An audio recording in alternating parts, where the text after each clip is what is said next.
Hello guys! Welcome to my mini vlog.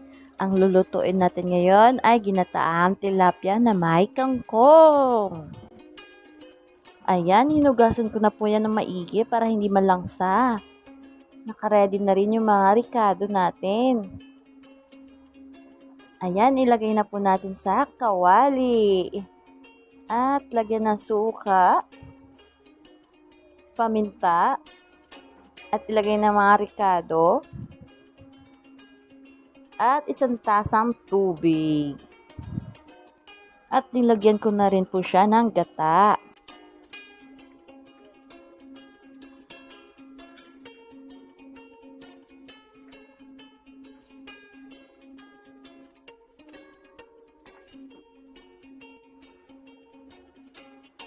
At nilagyan ko na rin po siya ng asin.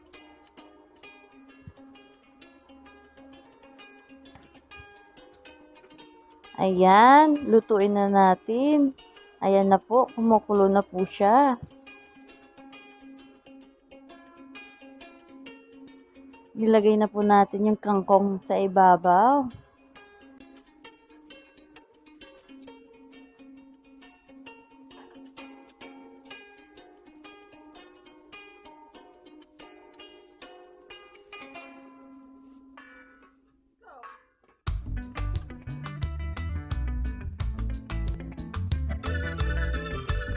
Ayan, nilagay ko na po yung panghuling gata natin.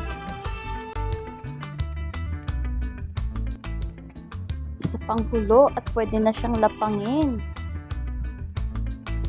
Sinadya ko po yung masabaw kasi si Sian gusto ng sabaw. Ayan, luto na po siya. Kain tayo guys.